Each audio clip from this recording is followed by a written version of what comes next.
অনুষ্ঠিত হ'ব দ্বিতীয় পৰ্যায়ৰ নিৰ্বাচন আৰু মই এই মুহূৰ্তত উপস্থিত আছো গোলাঘাট সমজিলাৰ যি চিলাৰায় কলেজত আৰু চিলাৰায় কলেজত ইতিমধ্যে দেখা গৈছে যিসমূহ পুলিং বিষয়া বা প্ৰিচাইডিং বিষয়াসমূহে কিন্তু ইতিমধ্যে ৰেডি হৈছে বা বেলট বাকচ লৈ ৰেডি হৈছে বা কিছু সময় পিছতে ইয়াৰ পৰা ভোট কেন্দ্ৰলৈ ৰাওনা দিব আৰু আচলতে গোলাঘাট যি গোলাঘাট সমজিলা গোলাঘাট সমজিলাত আচলতে 1,77,324 গৰাকী ভোটাৰে ভোটাধিকাৰ সাব্যস্ত কৰিব আৰু মোৰ সহযোগীক মই সামগ্ৰিক দৃশ্যখিনি মই দেখুৱাবলৈ অনুৰোধ জনাইছো আৰু এনেদৰে সমূহ যি পুলিং বিষয়া বা প্ৰিচাইডিং বিষয়া এনেদৰে সাজু হৈছে আচলতে গোলাঘাট বিধানসভা সমষ্টিত 4টাকৈ যি জিলা পৰিষদৰ প্ৰাৰ্থী ইতিমধ্যে প্ৰাৰ্থিত্ব কৰিছে তাৰে ভিতৰত এগৰাকী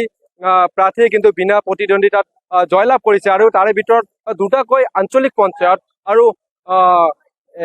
21টাকৈ গাঁও পঞ্চায়তৰ যি নিৰ্বাচন অনুষ্ঠিত হ'ব মই প্ৰথমতে এগৰাকী পুলিং বিষয়া আছে মই কথা পাতিবলৈ যত্ন কৰিম দাদা আপোনাক ক'ত পৰিছে নমস্কাৰ মই পৰিছে এই ডিংৰিঙা এমবি স্কুলত কেনে পাইছে আগতে যিহেতু নতুনকৈ ইয়াতে গোলাঘাট সমজিলা কাৰ্যালয় হৈছে বা ইয়াৰ পৰা আপোনালোকে সমূহ যাৱতীয় সামগ্ৰীখিনি পাইছে কেনে লাগিছে আজি লাগিছে ভালেই লাগিছে আগত আমি বিলাইচিপাৰা মহকুমাৰ আণ্ডাৰত কৰিছিলোঁ এইবেলি নতুনকৈ বিলাইচিপাৰা হৈ আছে কিন্তু আমাক ইয়াতে দিছে গোলাঘাট চিলাৰায় কলেজত ভোটাৰক কি ক'ব আপুনি যিটো কেন্দ্ৰত কৰিছে বা ভোটাৰক কি কৰিব মানে কিমান শতাংশ ভোট বিচাৰে আমিতো এনে বিচাৰো যে যাতে যিখিনি ভোট মানে আছে 100% হ'লে ভালে হয় কিন্তু 100%টো কেতিয়াও নহয় তথাপি 90-95% হ'লে ভাল হয় ধন্যবাদ জনাইছো আৰু এনেদৰে দেখা গৈছে গোটেই অঞ্চলৰ যিসমূহ প্ৰিচাইডিং বিষয়া বা যি প্ৰিচাইডিং বিষয়া বা পুলিং বিষয়া কিন্তু সাজু হৈছে যিহেতু গোলাঘাট সমজিলাত 241টাকৈ যি ভোট কেন্দ্ৰ আছে আৰু ভোট কেন্দ্ৰৰ বাবে কিন্তু ইতিমধ্যে সাজু হৈছে মই আন এগৰাকী বিষয়াৰ লগত মই কথা পাতিবলৈ যত্ন কৰিম আপোনাৰ ডিউটি ক'ত পৰিছে মোৰ ডিউটি ইয়াতে কৰিছে ট্ৰেনজিটত কৰিছে মই ইনচাৰ্জ হিচাপে আছো আৰু যিহেতু নতুনকৈ যিটো সমজিলা হৈছে গোলাঘাটত বা ইয়াতে ভোট কেন্দ্ৰৰ পৰা যিসমূহ প্ৰিচাইডিং অফিচাৰ বা পুলিং বিষয়া ইয়াৰ পৰা গৈ আছে বা কি ক'ব কেনে লাগিছে আজি ইয়াতে আমাৰ যিটো নতুনকৈ পৰিস্থিতি হৈছে না সেই হিচাপত ইয়াত সুন্দৰভাৱে মানে পৰিপাটি কৰি হৈছে কোনো ইয়াত খেলি মেলি হোৱা নাই ৰাতিপুৱা 7 বজাৰ আগতেই মানুহবিলাক আহিছে আমাৰ অফিচাৰ যিবিলাক ইনচাৰ্জ আছে ডিষ্ট্ৰিবিউচনৰ পৰা আৰু ট্ৰেনজিটৰ পৰা ডিকোডিঙৰ পৰা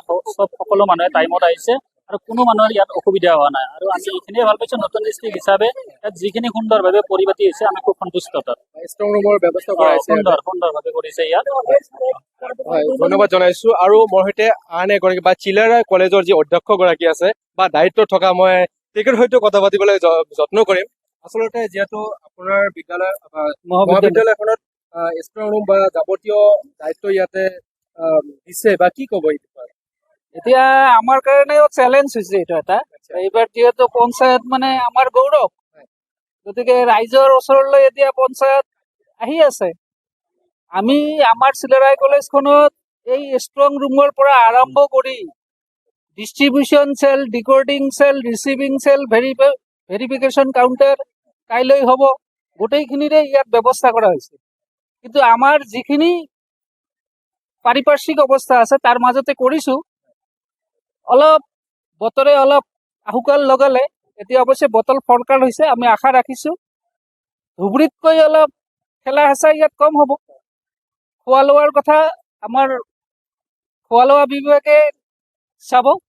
মেটেৰিয়েলছত এতিয়ালৈকে কোনো অসুবিধা হোৱা নাই ৰাইজৰ পৰা মই তেনেকৈ কমপ্লেইন পোৱা নাই বাকীবিলাক ঠিকে ঠাকে চলিছে আৰু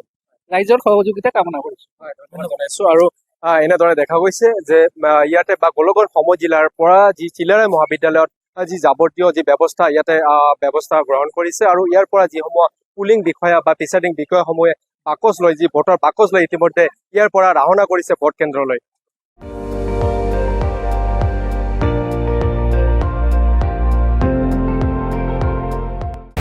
আপুনি চাই আছে ND24 সৰ্বশ্ৰেষ্ঠ নহয় সৰ্বোত্তমৰ দৌৰা